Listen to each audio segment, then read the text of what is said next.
UKLO 1 year masters. No IELTS required up to 5 years visa. High visa success rate. మంది directors తో work చేశారు కదా, ఏ director మిమ్మల్ని offer చేయలేదా? ఏడిపించేవాళ్ళు. రమాప్రభ లాగా కామెడీ క్యారెక్టర్స్ చెయ్యి ఇలా అని. మన బ్రహ్మానందం గారు కూడా అన్నారు, చేయవే సరదాగా నేను చెప్తాను అనేవాళ్ళు. అమ్మ నేను చేయనండి అనేదాన్ని. బాగుంటది సరదాగా చెయ్యి, రమాప్రభ కూడా ఇలాగే నీ అంత హైటే ఉంటుంది, బాగుంటది చెయ్యి అనేవాడు. నేను చేయనండి అనేదాన్ని.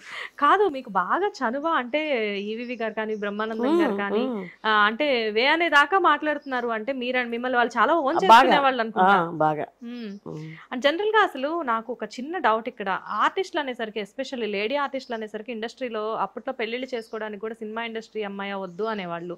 అంటే సినిమా ఇండస్ట్రీ వాళ్ళంటే ఒక చిన్న చూపు, టెక్నీషియన్స్ అన్నా కానీ ఆర్టిస్టులు అన్నా కానీ. అసలు మీరు చెప్పండి, ఇన్ని సంవత్సరాల నుంచి ఈ ప్రయాణం చూస్తున్నారు కదా మీరు, నిజంగా అసలు ఇదంతా నిజమైన ఆర్టిస్టుల గురించి బయట మాట్లాడేదంతా నిజమో కాదని అందరికీ తెలుసండి. అది ఏం లేదు, పబ్లిసిటీ కోసం ఒకటి ఉంటే 100 మాట్లాడతారు. ఇప్పుడు ఒక అమ్మాయిపై కూర్చొని మాట్లాడితే మనమే క్యాజువల్ గా ఇద్దరు వెళ్తుంటే వాళ్ళు ఎవరో తెలియకుండానే కామెంట్ చేస్తాము. అలాంటిది తెర మీద లక్షల మంది కోట్ల మంది చూసే వాళ్ళని ఇంకా కామన్ గా అంటా ఉంటారు. అది ఎవరి పర్సనల్ వాళ్ళ ఇష్టం ఉంటది కానీ అందరూ అలా ఉండరు. 100కి 100 మంది అలా ఉండరు. ఎవరో ఒకరిద్దరు లవ్, వాళ్ళ ఫ్యామిలీ, వాళ్ళ పర్సనల్, అది మనం ఎవరు పట్టించుకోము అంతే. ఎవరి ఇష్టం వాళ్ళు, ఎవరి లైఫ్ వాళ్ళది. సినిమా ఇండస్ట్రీ ఇది అది బ్యాడ్ అని మరి మేము నెలలో 25 రోజులు అవుట్డోర్లోనే ఉండేవాళ్ళం. నేను ఇండస్ట్రీకి వచ్చినప్పుడు నా ఏజ్ 18-19 years. ఒకసారి దాసనారాయణరావు గారు ఒక స్టేజ్ మీద గురువు గారు చెప్పారనమాట, సినిమా ఇండస్ట్రీ అంటే అందరూ కూడా తాగుబోతులు తిరుగుబోతులు అని చెప్పేసి అంటారు. కానీ ఒక మనిషి ఒక ఆర్టిస్ట్ గా తెర మీద కనబడడం అంటే ఎంత అదృష్టం చేసుకుని ఉంటే ఆర్టిస్ట్ గా కనబడాలి. అంతే కదా మరి. ఒక మనిషి పుడితే ఆర్టిస్ట్ గా పుట్టాలి, ఆర్టిస్ట్ గా అంటే పుట్టడం ఎలా పుట్టినా కానీ చనిపోయేటప్పుడు ఆర్టిస్ట్ అనిపించుకొని చనిపోవడం అనేది చాలా పెద్ద విషయం అని చెప్పారు దాసర్ గారు. ఇప్పుడు మనం బయటకు వెళ్తే 10 మంది గుర్తుపడతారు, ఒక 20 మంది గుర్తుపడతారు. అది ఒక ఆర్టిస్ట్ వెళ్తే వేల మంది, లక్షల మంది, కోట్ల మంది గుర్తుపడతారు. అంతే కదా. మీరు ఎప్పుడో వర్క్ చేసిన వాణిశ్రీ గారు ఇప్పుడు వచ్చి బయట కనబడ్డారు అనుకోండి, ఈ రోడ్ అంతా ఎలా ఉంటుంది చెప్పండి. అంతేగా అది. సో ఇండస్ట్రీ అనేసరికి ఆ చిన్న చూపు ఉన్నప్పటికీ కూడా రవితేజ గారు కృష్ణానగరే మామ ఆ సాంగ్ లో కూడా చెప్తారు, మేమంటే మీకు అసిస్టెంట్ డైరెక్టర్. రవితేజ గారు మిమ్మల్ని చాలా ఏడిపించేవారంట. ఆఫ్ కోర్స్ మీరు కూడా ఆయన చాలా ఏడిపించారంట. అంటే అసిస్టెంట్ డైరెక్టర్ ఉండేవాళ్ళు ఆయన. కంటిన్యూటీస్ అసిస్టెంట్ డైరెక్టర్స్ ఏంటంటే ముందు కంటిన్యూటీస్ అడుగుతారు. అంటే వీళ్ళు ఏ హెయిర్ బ్యాండ్ పెట్టుకున్నారు, వీళ్ళు ఏ క్లిప్ పెట్టుకున్నారు, మళ్ళీ వాళ్ళు చేస్తే మళ్ళీ 3 రోజుల తర్వాత చేస్తారు, 6 రోజుల తర్వాత చేస్తారో తెలియదు. ఏది మిస్ అయినా వాళ్ళు బాగుండదు కదా. అడిగితే ఎందుకు సార్ రాగానే అడుగుతారు, బోల్ టైం ముందుగా చెప్తాను, మేము ఆర్టిస్టులు అవుతాం, మీరు ఆర్టిస్టులు అయితే స్క్రీన్లు సిరిగిపోతాయండి అని ఏడిపించేవాళ్ళం. ఈయన న్యూజిలాండ్ లో బస్సులో వర్షం పడుతుంటే అందరు కూర్చుంటే అందరు యాక్టింగ్ చేసి చూపించారు. నాది కూడా ఈవిడ కూడా ఆడేసుకునేవాళ్ళు అండి మమ్మల్ని ఇలా అలా అని కామెంట్ చేసి ఏడిపించేవాళ్ళు. అలా మేము చూస్తుండగా అందరు డైరెక్టర్లు అయిపోయారు, హీరోలు అయిపోయారు, చాలా మంది ఉన్నారు అలా. రవితేజ గారిని మీరు ఇండస్ట్రీలోకి వచ్చిన కొత్త నుంచి చూసారన్నమాట. చాలా కష్టపడి వచ్చారంటారు, నిజమేనా? వినయ్ గారు అసిస్టెంట్ డైరెక్టర్ గా ఉన్నప్పటి నుంచి తెలుసు. మేము ఓసిన మరదలని ఒక సినిమా చేసాం. అందరూ ఇట్లా హాల్లో బెడ్లు వేసుకొని పడుకునేవాళ్ళం. సాగర్ గారు డైరెక్టర్, సీను వైట్ల గారు, అందరూ చాలా మంది అప్పుడు వీళ్ళంతా అసిస్టెంట్ డైరెక్టర్లు అందరూ ఇప్పుడు డైరెక్టర్స్ అయిపోయారు. ఓ శ్రీను వైట్ల గారు, వివి నాగ్ గారు, వీళ్ళందరూ కూడా అప్పట్లో వీళ్ళందరూ అసిస్టెంట్ డైరెక్టర్ ఉన్నప్పటి తెలుసు. ఓకే, సో మీరందరూ బెడ్స్ వేసుకొని పడుకున్నారంటే అట్లా పెద్ద హాల్స్. మరి అప్పుడు ఏముండేదండి, హోటల్స్ కాదు, ఒక ఊర్లో వెళ్తే. నాకు తెలిసి మీరందరిది కూడా లైక్ అబ్బాయిలు అమ్మాయిలు అన్న తేడా లేకుండా ఒక కామన్ లైక్ అంటే బెస్టీస్ అనుకోవచ్చు. కాలేజ్ లైఫ్ లాగా ఉండేదండి, కాలేజ్ లైఫ్ అంతే. సో వాళ్ళు ఇప్పుడు మరి అంత పెద్ద డైరెక్టర్స్ అయ్యారు కదా, శ్రీను వైట్ల గారు కానివ్వండి, వినాయక్ గారు కానివ్వండి, వీళ్ళందరూ టాప్ డైరెక్టర్స్. సీను గారు, బోయపాటి సీను గారు కూడా బాగా తెలుసు. ఓకే, సో అసలు ఇప్పుడు వీళ్ళు మీరు ఎప్పుడైనా బయట కలిసారు అనుకోండి, ఎలా ఉంటారు? అప్పట్లానే ఉంటారు, బ్రహ్మాండంగా ఉంటారు. లేకపోతే మేము టాప్ డైరెక్టర్ అట్లా ఎవరు లేరండి, ఎవరో ఒకళ్ళు. కానీ ఇప్పటి వరకు అలా ఎవరు అనిపించలే. అంటే మేము అలాగే ఉన్నాం కదా, ఎప్పుడైనా ఇంకా అలాగే మాట్లాడతాం. రవితేజ గారు ఎలా ఉంటారు ఇప్పుడు? ఆయన ఎప్పుడైనా బంగారం అండి. అవునా?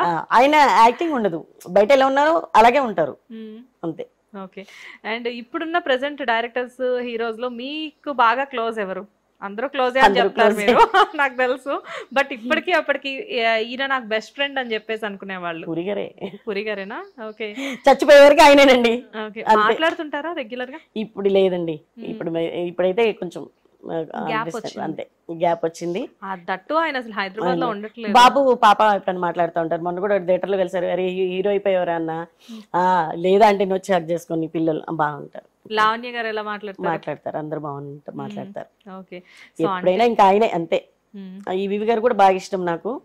ఈ వివి గారికి, పూరి గారికి కేక్ కటింగ్స్ ప్రతి బర్త్డేకి చేయించేదండి నేను. ఓకే. పూరి గారికి అయితే ఒకసారి 36 kgs కేక్ తీసుకెళ్ళా. ఫొటోస్ ఉన్నాయి, మీకు ఇస్తాను నేను. 36 kgs ఆయన 36th ఇయర్ 36 kgs కేక్ చేయించాను శివమణి టైంలో. చేస్తే నేను మేనేజర్ని పిలిచి నాకు ఒక టేబుల్ అరేంజ్ చేయాలంటే ఇలా చిన్న టేబుల్ పెట్టారు. ఇలా కాదండి ఇలాంటిది ఒక 4 కావాలన్నా 6.5 by 4.5 ఉంది కేక్ సైజ్ అని చెప్పాను. ఫ్రీజర్ వ్యాన్లో తెప్పించా చిన్న డ్యామేజ్ అవ్వకుండా. దాని మీద ఏంటి పూరి గారు చేసిన సినిమాలన్నీ పేర్లు ఉంటాయి కేక్ మీద తెలుగులో. నాగార్జున గారి ప్రకాష్ రాజ్ వీళ్ళందరినీ కేక్ తెచ్చి నేను దూరంగా ఉన్నా. ఎవరు తెచ్చారు కేక్ అంటే ఉషా ఇట్రా అని పిలిచారు ప్రకాష్ రాజ్ గారు. పిలిచి హక్ చేసుకొని నాగార్జున గారు సూపర్ అయిన అన్నాడు. ఎందుకంటే తెలుగులో రాపిచ్చావు చూడు ఈ పేర్లు, ఇది నాకు చాలా నచ్చిందని చెప్పి ఆయన నన్ను ఎంతో అప్రిషియేట్ చేశారు నాగార్జున గారు. ఉన్నాయి అసలు మీకు ఐడియా ఎలా వచ్చిందండి? అంటే ఏదో ఒకటి చెయ్యాలి, సర్ప్రైజ్ గా ఏదో ఒకటి చేయాలనుకున్నా. ఇంతకీ అసలు మనిషి ఏమన్నారు? ఆయన షాక్ ఇలా కూర్చుని అంటే కేక్ మామూలుగా అందరు ఇలా తింటారే, ఇప్పుడు మేమందరం ఇలా తినాలా అని ఏడిపించారు. ఓకే. నన్ను ఒక 3-4 సంవత్సరాలు ఉషా కేక్ అని, ఈ తర్వాత సైజ్ తగ్గించుకుంటూ వచ్చా. ప్రతి సంవత్సరం ఏదో కేక్ అయితే వెరైటీగా తీసుకెళ్లేదండి. పూరి గారికి కూడా కితకితలి సత్యనారాయణ గారికి జన్మదిన శుభాకాంక్షలు అని తెలుగులో తీసుకెళ్ళా. కితకితలి సత్యనారాయణ గారు అని దాని మీద పెట్టి అలా మా బాబు కొంచెం నాకు నేనే అరే ఇలా ఉందిరా అంటే దానికి ఏదో ఒక ఐడియా ఇస్తాడు. ఇద్దరు కలిసి చేసి తీసుకెళ్లేవాళ్ళం. 30 రూపాయల నుంచి మొదలయ్యి లాస్ట్ కి మీరు హార్ట్ అటాక్ మూవీయా? మీ లాస్ట్ మూవీ ఏంటి? Heart attack movie. 55 రోజులు వెళ్ళాం అవుట్డోర్. మా ఇంట్లో ఇంక నా పాస్పోర్ట్ చింపేస్తా అన్నారు. నేను పిల్లలు మర్చిపోతున్నారు, అప్పటికి మా మనోడు పుట్టేశాడు, ఇంక నువ్వు వెళ్ళడానికి వీల్లేదు అని చెప్పంటే ఇంక అలా మెల్లగా. ఇప్పుడు కూడా ఏదైనా చూడని కంట్రీ ఉంటే వెళ్తా. హార్ట్ అటాక్ మూవీకి లాస్ట్ మీ రెమ్యూనరేషన్ ఎంత పర్ డే? చెప్పకూడదు. అలా చెప్పకూడదా? ఇప్పుడు చాలా కాలం అయిపోయింది కదా, ఏం కాదు చెప్పొచ్చు. అప్పుడే 15,000 దాకా తీసుకున్నాను. అంటే నితిన్ గారు కూడా హెయిర్ స్టైల్స్ నేను చేశాను అందులో. ఆయనకి కొంచెం అవి ఉన్నాయి కదా పిల్లక ఎక్స్టెన్షన్స్ అవి పెట్టే చేయడం ఆయన్ని, అవి కూడా ఉన్నాయి. పర్ డే 15 తీసుకున్నారు. 15-20,000 దాకా తీసుకున్నాను. 30 రూపీస్, 100 రూపీస్, తర్వాత 300 రూపీస్.